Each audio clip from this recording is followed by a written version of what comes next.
Pudiéramos decir, transforma tu vida. Pudiéramos decir también, transfórmate. De manera activa, de manera pasiva. Podríamos decir también, deja que Dios te transforme. Podemos verlo de estas varias maneras. Vamos a ver lo que dice Pablo a los romanos en el capítulo 12.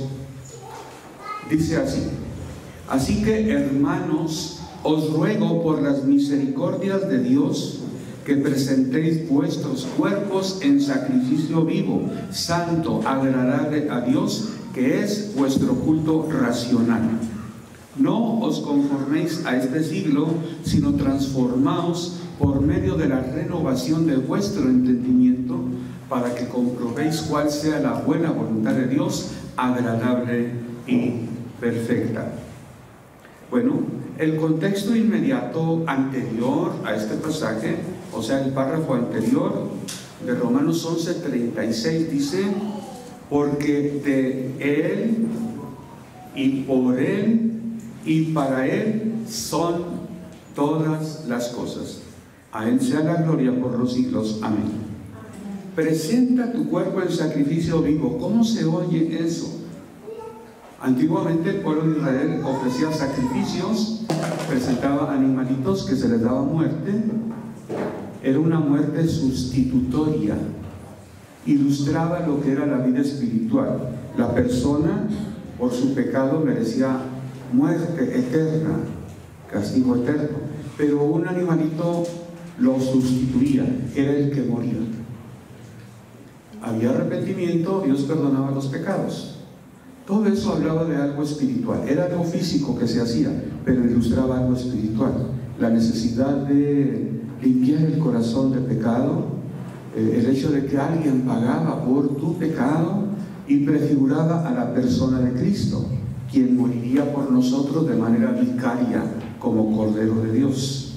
Cuando hay arrepentimiento, aceptamos los méritos de Jesús, que Él murió en nuestro lugar, entonces Él perdona nuestros pecados y nos da vida eterna. Bueno, el pueblo ofrecía sacrificios de animalitos. La invitación aquí que hace Pablo a los romanos es que nosotros, como si fuéramos sacerdotes, presentáramos un sacrificio, pero también, como si fuéramos el animalito sacrificado, nos presentásemos a nosotros mismos.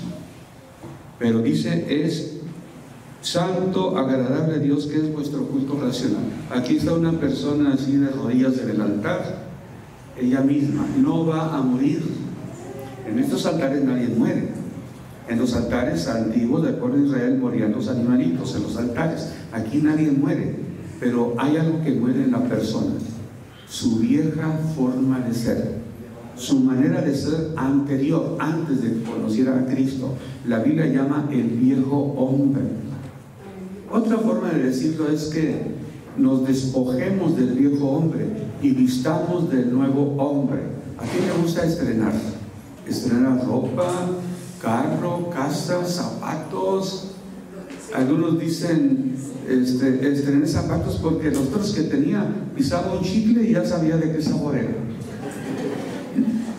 Bueno, estrenar. Tenemos que estrenar vida en un momento dado. Y lo anterior, dejarlo atrás. De esta manera pudiéramos ilustrar a lo que se refiere aquí. Hay algo que tiene que morir.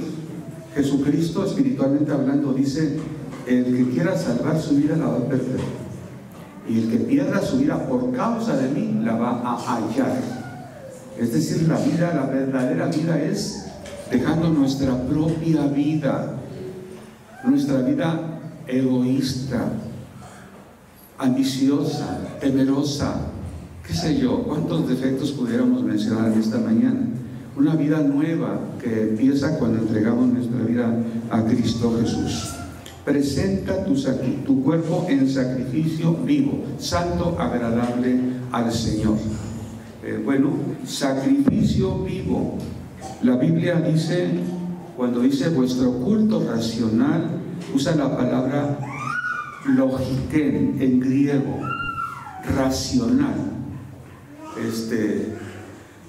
No usa la palabra psique, usa la palabra lógica, logiquen. Conocemos la palabra lógica. ¿Qué es lógico? Algo que tiene que ver con la razón, algo que no es irracional. Dios nos invita, la adoración a Dios, y necesitamos usar nuestro espíritu, alma y cuerpo. No podemos nada más con los labios adorarle, no podemos nada más físicamente hacerlo. Si vamos al templo, estamos ahí presentes y nuestra mente está en otro lado, eso no es adorar a Dios. Nuestros cuerpos así solos no, tiene que ser nuestro espíritu, alma y cuerpo, de manera que cuando es cuerpo en sacrificio, hijo, es dejando nuestra vida egoísta, la flojera, el cansancio. Hay veces que, ¿cuántas veces te ha pasado? Te sientes enfermo, decaído, yo creo que no vas a ir, te decides a venir y el Señor te fortalece. Tu cuerpo en sacrificio vivo, tu cuerpo lo sacrificas en un sentido, tu yo, tu cansancio, necesidad de descanso, lo dejas a un lado, lo sacrificas, te olvidas de ello. ¿Qué es lo que pasa? Encuentras la vida, la salud, la fortaleza, lo que el Señor da. El gozo del Señor es mi fortaleza. Oíamos un testimonio hace rato, tenía esto y esto y esto. Me habían dicho que era incurable, ya no lo tengo. ¿Por qué? Porque el Señor en su amor y con su poder lo hizo, lo sanó. ¿Cuántas veces lo hemos experimentado? Una y otra vez. El que pierda su vida por causa de mí, la hallará. Bueno, y es nuestro culto racional. El culto es reconocer a Dios.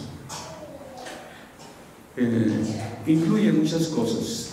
Sacrificar quiere decir dar de lo nuestro, decirle a Dios a nuestro tiempo lo que íbamos a hacer, nuestros planes, aun si damos algo de dinero ofrendando a Dios, eso era mío, pero ya no es del Señor. En realidad todo era de Él, de lo que Dios me dio. Yo le voy a dar algo para esto, para lo otro, para la obra de Dios, el extendimiento de la obra de Dios, etc.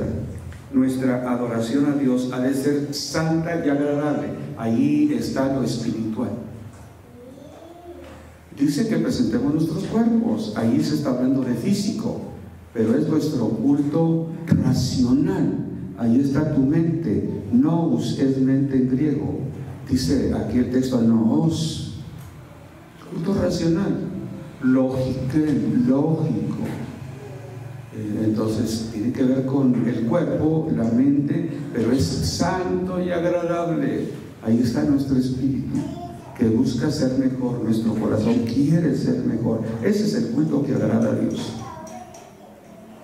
Hay veces que las personas, yo recuerdo haber escuchado en cuerpo y alma, que hace algo que ahí está en cuerpo y alma. Bueno, está bien la frase, pero no es tomando en cuenta el espíritu. Los cristianos sabemos que tenemos cuerpo, alma y espíritu.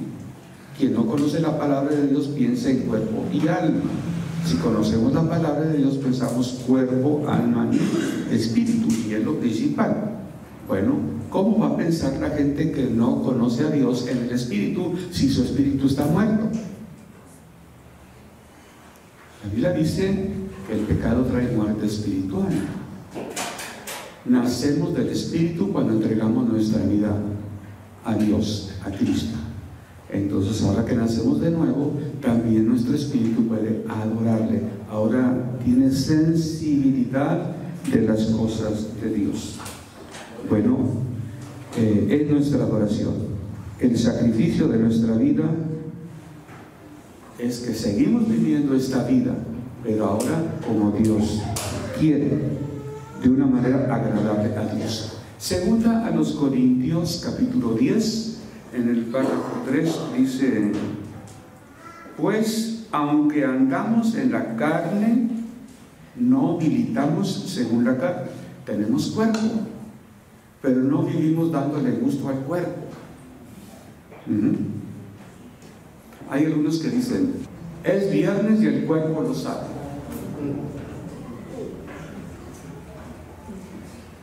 Podríamos decir, es domingo y mi corazón lo sabe. ¿Verdad? Mejor. La gente en el mundo así lo dice, es viernes y el cuerpo lo sabe. ¿Qué voy a hacer? Voy a comer, beber, divertirme, olvidarme de las responsabilidades, al cuerpo lo que pida. Qué triste. Tenemos espíritu, alma y cuerpo. Bueno, no os conforméis a este siglo. ¿Qué quiere decir conformarse? Tomar forma, tomar apariencia. En griego la palabra schema es tomar forma. Schema es de ir semejante, de schema. El agua que está aquí en esta botellita tiene la forma de la botellita, ¿verdad? Si lo pongo en un vaso, va a tomar la forma del vaso. Si le pongo esto en una cuchara, va a tomar la forma de la cuchara. Nosotros estamos en el mundo, pero no debemos vivir de acuerdo al mundo. No debemos tomar la forma del mundo.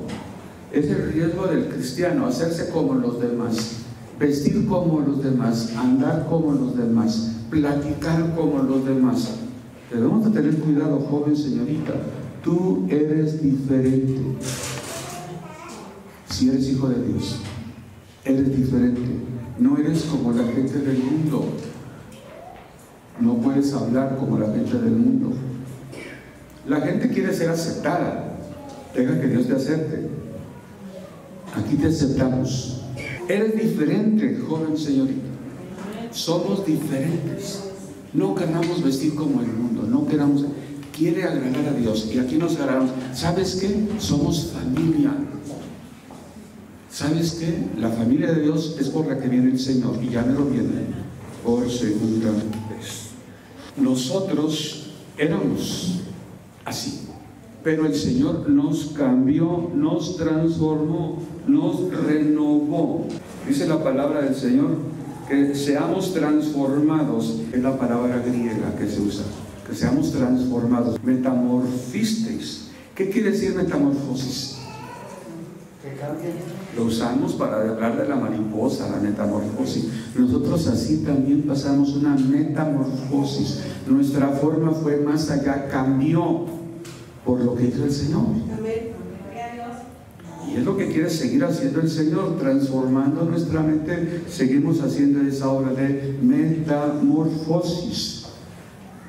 Se trata de que cambie nuestro entendimiento. Y la palabra que usa es nous. Nous es mente. Aquí nous es nuestro entendimiento, se traduce, pero la idea es nuestra mente. Entendemos gracias a nuestra mente. En realidad que entendimiento es una función de la mente. Nuestra mente es la que tiene que cambiar. Va a cambiar de esta manera nuestro entendimiento, nuestro raciocinio, nuestra comprensión. Vamos a planear las cosas de otra manera. No solo eso, sino que se va a potenciar. ¿Sabes qué? Niños que leen las escrituras, que creen las escrituras, que hacen oración, se hacen más inteligentes.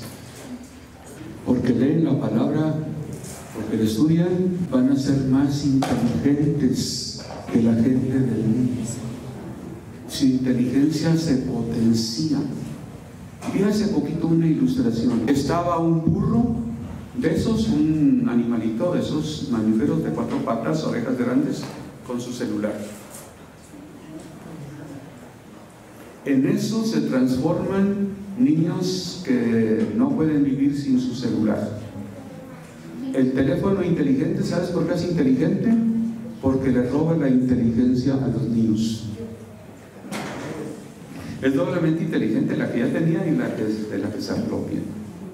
Lo digo de una manera irónica, pero necesitamos ocuparnos. Si nos ocupamos de la palabra, eso potencia, limpia nuestro cerebro, nuestra inteligencia, nuestra mente, nos capacita para más, nos potencia para más. Ahora, si decidimos vivir nuestra vida y no lo que todos los demás, pues también pensamos en nosotros. Y si reconocemos al que nos da todo eso, más. Hay muchas cosas que influyen aquí para que el Hijo de Dios sobresalga. El Hijo de Dios debe sobresalir. Ya hemos dado el testimonio de unos hermanos, familia que se fueron a Estados Unidos a trabajar. El hermano pasó de ser de obrero en la máquina a ser ahorita gerente de producción en una empresa coreana. Primera persona latina que ocupa un puesto de ese nivel.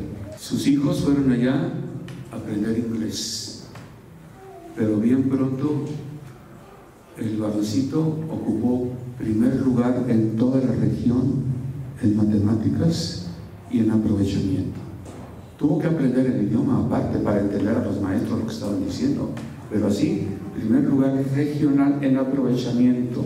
Fue señalado como niño sobresaliente, no solo en capacidad intelectual, palabras, manejar problemas, etcétera, aún en música también. Le asignaron un maestro, le prestaron un instrumento musical profesional súper caro para que aprenda música, para que no se quede sus cualidades, sus virtudes estancadas, para que crezca. Un mexicano en un país extranjero, con dólares, con oportunidad para que crezca y desarrolle. Los hijos de Dios estamos para sobresalir, no para ser del montón, para sobresalir. No somos del monte, somos del huerto de Dios. No somos del montón, ni del mundo, del huerto de Dios. Nuestra mente renovada. Cuando tú naces de nuevo, naces del Espíritu. Ahora tiene que crecer el Espíritu, madurar y transformarte tu nous, tu mente, de modo que podamos amar a Dios con todo nuestro ser.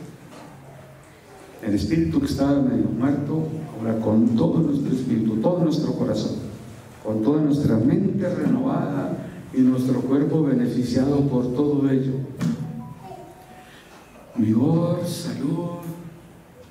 Dice Romanos 8:14, porque todos los que son guiados por el Espíritu de Dios, estos son hijos de Dios.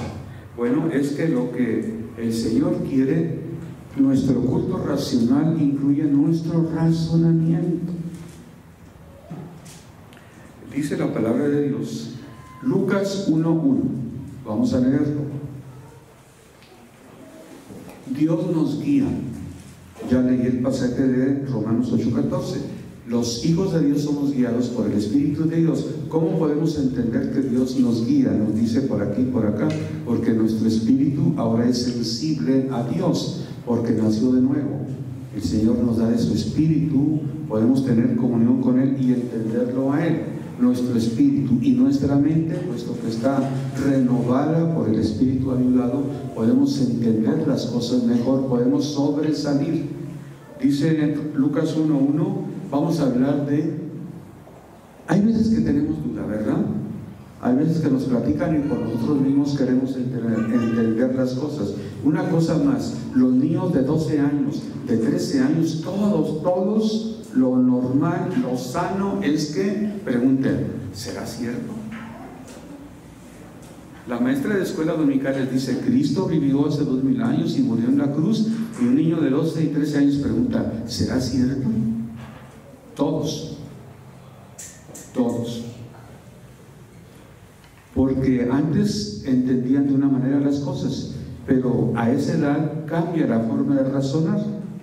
Entonces todo lo que han creído lo razonan ahora de otra manera. No es que lo rechacen, sino que le dan su renovada, su mente se renueva. Primeramente creen lo que les dice su papá y su mamá, lo que les enseñaron en la iglesia, pero después van a creer lo que ellos comprobaron con su mente. Le pasaron revista por su mente y dijeron sí. Lo examinan. Por eso vemos al niño Jesús a los 12 años platicando con los doctores de la ley. Él le da el Bat Mitzvah, los 12 años de las niñas, el Bar Mitzvah, 13 años de los niños, es el de edad, cuando ya pueden entender, razonar. Mira, todos pasamos por ello, los niños pasan por ello. Los adultos, cuando dejamos la vida sin Cristo y nos adentramos en la vida cristiana, pasamos por ello. Y comparamos lo que creíamos, lo que nos dijeron, lo que nosotros creíamos, con lo que dice la palabra. Por eso dice Lucas 1:1, mira lo que dice Lucas 1:1. Puesto que ya muchos han tratado de poner en orden la historia de las cosas que entre nosotros han sido ciertísimas. Fíjate, muchos, Lucas escribe su evangelio, él dice que muchos otros ya habían tratado de poner por orden, ¿qué cosas? Las que nos platicaron, lo que quién sabe, lo que nos dijeron. No, las cosas que entre nosotros han sido ciertísimas. Lucas por su parte dice, yo también me propuse escribirte a ti, amado Teófilo, estas cosas. El 4 dice, para que conozcas bien, hermano, hermana joven y señorita, tú tienes que conocer bien la verdad de las cosas en las cuales has sido instruido. En tu casa te dijeron esto, en la iglesia te dijeron esto. La palabra de Dios es para que estemos bien convencidos de las cosas que hemos conocido. ¿Qué cosas? Las cosas que han sido ciertísimas. Tú lo tomas como cierto, debes de estar más convencido. Nuestra mente así lo pide. La gente de hoy, checa, pregunta en tus pláticas. La gente ahorita cree todo y no cree nada. Cree todo porque presta oídos a todo. Y cree en lo que dijeron, lo que hicieron, lo que van a hacer. Ah, sí. Cree todo. Y por otro lado, a la mera hora no cree nada. Háblale de las cosas de Dios. Puede creer en brujos, hechiceros, fantasmas, que son cosas espirituales. Háblale de Dios, que es espíritu. Te van a como si estuvieran locos. Creen todo y no creen nada. La época que vivimos se llama postmodernista. Se caracteriza por ello. Todo es relativo, nada hay absoluto, nadie sabe, no existe la verdad. Ese es el mundo de hoy. El mundo donde nos adentran nuestros hijos, lo que van a la escuela, lo que van a oír y les van a repetir. Por eso es bien importante que aquello en lo cual has sido instruido, conozcas bien. Ahora dice Lucas, las cosas que entre nosotros han sido ciertísimas. Ahorita decimos, sí, sí es cierto, amén. Bueno, debes conocer más. Porque el mundo te bombardea con muchas cosas, con muchas mentiras, con muchas opiniones. Vamos adelante. Lucas nos da testimonio de los judíos de Berea. ¿Qué pasó en Berea? Pablo había ido a Tesalónica y bien pronto que lo rechazaron, maltrataron a Pablo y a Silas porque les llevaba el evangelio. No lo creyeron. Luego van a Berea y dice que en Berea lo que hicieron, mira, Hechos 17 versículo 10. Inmediatamente los hermanos enviaron de noche a Pablo y Silas hasta Berea, y ellos, habiendo llegado, entraron a la sinagoga de los judíos. Y estos, o sea, los judíos de Berea, eran más nobles que los que estaban en Tesalónica, pues recibieron la palabra con toda solicitud, escudriñando cada día las escrituras para ver si estas cosas eran así. Cuando Pablo comenzó a predicar el evangelio en otros lugares fuera de Jerusalén, aquí dice Berea, algún lugar que estaba en Asia Menor, en lo que es Turquía, arriba de Turquía, por ahí, en una sinagoga judía.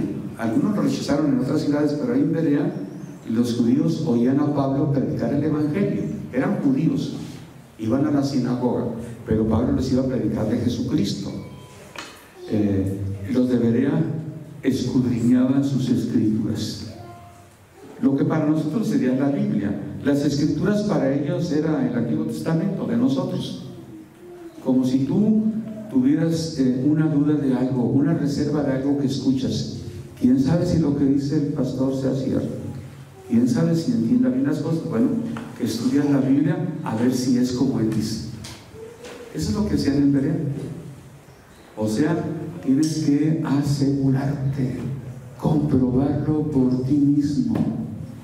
para que comprobéis, para que conozcas bien, le dice Pablo a Teófilo en el Evangelio de Lucas, las cosas en las cuales has sido instruido, de manera que asegurarte, comprobar, no es solo un derecho, es una obligación tuya delante de Dios. Estar aquí nada más porque te dijeron.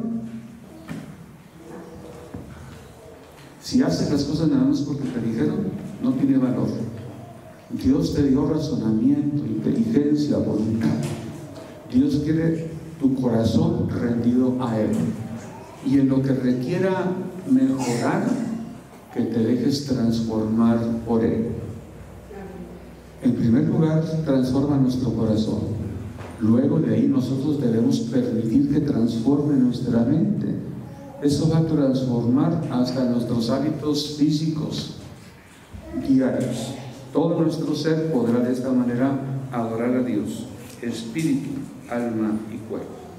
¿Tienes alguna duda en cuanto a tu fe? Joven, señorita, hermano, hermana, indaga, estudia. Ahora Dios, estudia la Biblia. Dios te va a despejar las cosas. Todo tiene una explicación. Hay cosas que nuestra mente pequeña no alcanza a comprender, eso sí. No quieras comprender a Dios y todas las cosas de Dios. Nuestra mente humana no se puede. Tendríamos que ser Dios también nosotros para entender las cosas de Dios. Entendemos parcialmente. Entendemos las cosas que nos ha revelado para que las entendamos, para que crezcamos. Cuando estemos en su presencia vamos a tener una percepción diferente, súper mejor. Mira lo que dice Pablo.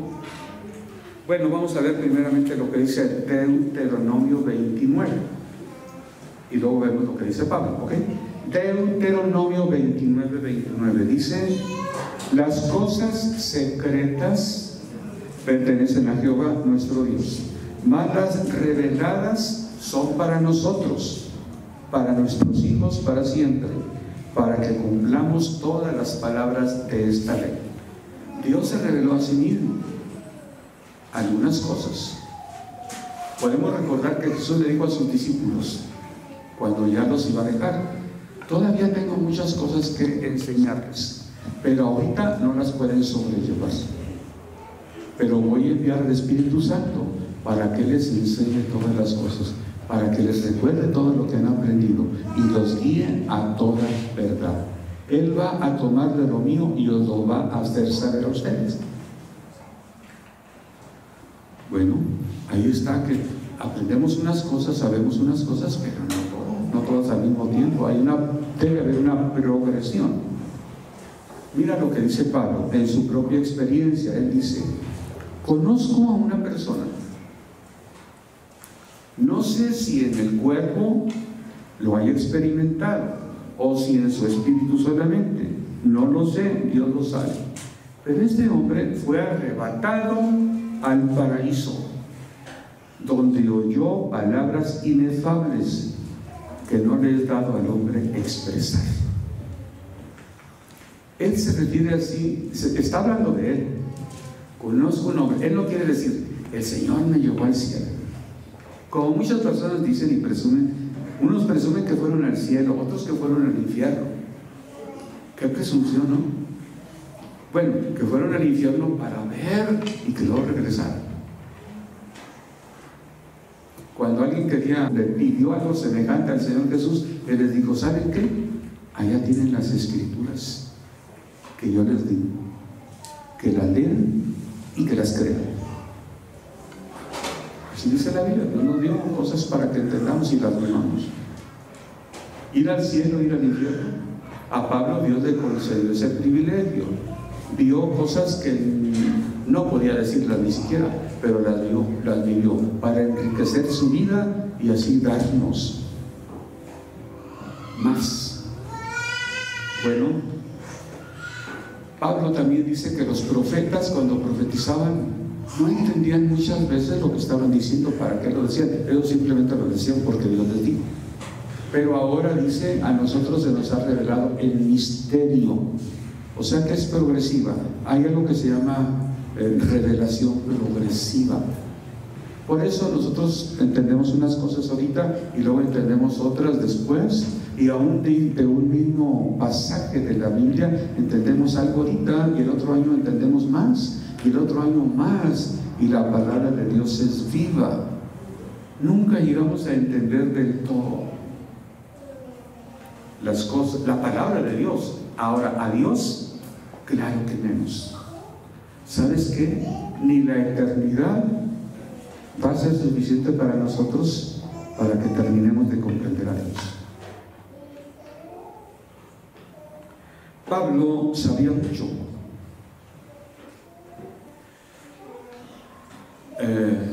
pero él no dejaba de aprender, sobre todo lo que Dios le quisiera dar.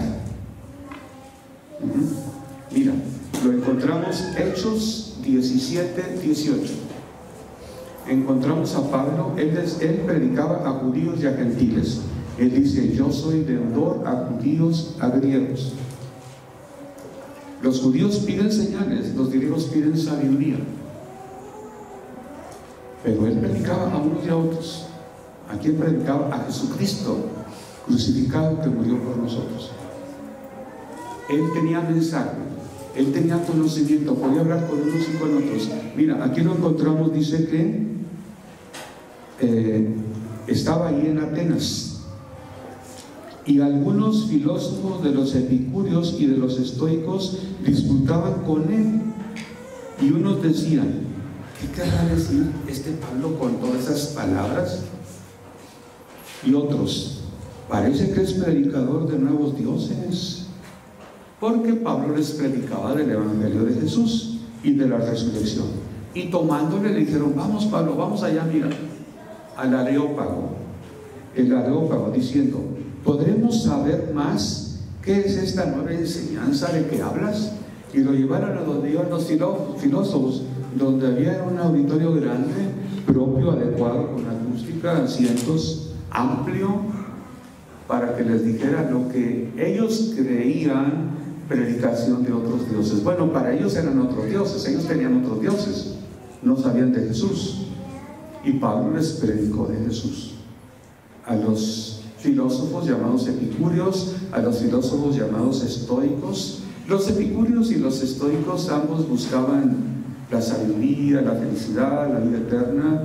Ellos pensaban de que con el bienestar tranquilo, unos decían: mira, no te estreses, hay que ser felices, hay que relajarnos mentalmente, físicamente hay que disfrutar, no con excesos, pero sí con el descanso suficiente. Tómate un baño sauna, aliméntate sanamente, haz ejercicio. Y otros decían: hay que ser virtuosos, hay que ser más racionales. Cada quien ponía énfasis en una u otra cosa. Pablo lo que les dice: ¿saben qué? Necesitamos nacer de nuevo. ¿Cómo? Necesitas dejar tu vida y rendirla a Dios, al Dios grande que ustedes no conocen ahorita, pero Dios quiere que lo conozcan. Dios quiere revelarse a ustedes. ¿Sabes qué fue lo que aprovechó? Que había visto un monumento que decía: al Dios no conocido. Los calendarios hoy ya no tienen lo que antes se llamaba santoral. Los calendarios antes decían San Juan, San Judas, San Pedro, San Francisco, tal, cada día.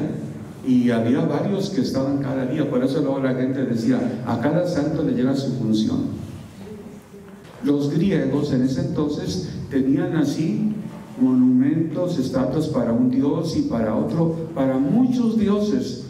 Pero algún inteligente pensó, se le ocurrió: oye, sí tenemos todos esos dioses, pero a lo mejor hay alguno que no conocemos. Pues vamos a hacerle su estatua también. A todos les llega su función. Hicieron una que decía: al Dios no conocido. ¿Has visto? Hacen estatuas los hombres para otras cosas, al leer el desconocido. Y hay que reconocer cuántos habrán muerto en guerra, héroes que ofrendaron su vida por nosotros y no ni sabemos, murieron, y quién sabe qué fue de ellos. Sabemos de Miguel Hidalgo, de José María Morelos, Pero ¿cuántos no sabemos? Y fueron héroes también. Bueno, hay que ser al héroe no conocido. No sé si fue una película o un monumento que haya sido, pero yo recuerdo desde mucho el héroe no conocido. Hay alguien que debemos de conocer. Alguien, Dios, de quien son todas las cosas, de Él son las cosas, por Él son las cosas y para Él. Por eso te pide que tú seas también para Él, que presentes todo tu ser, espíritu, alma y cuerpo, y lo ofrendes a Dios. ¿Estás seguro de lo que has creído? Pregunta, estudia, asista a la escuela dominical. Tenemos un instituto. ¿Para qué? Para que haya más personas que sepan, instruidas, capacitadas para enseñar, para compartir. Tenemos que crecer y tenemos que ofrendar nuestras vidas con todo nuestro ser, espíritu, alma y cuerpo a Dios. Que tu corazón sea grande para recibir a Dios y su palabra y su voluntad. Que tu mente se transforme por la acción de Dios, de manera que entre a tu vida la sabiduría de lo alto, la sabiduría de Dios, la verdadera ciencia, y que tu cuerpo disfrute de lo que es bendición, porque dice la palabra que cuando nos gozamos así, eso es un remedio bueno para nuestra salud. Que Dios te bendiga, que Dios siga transformando tu vida.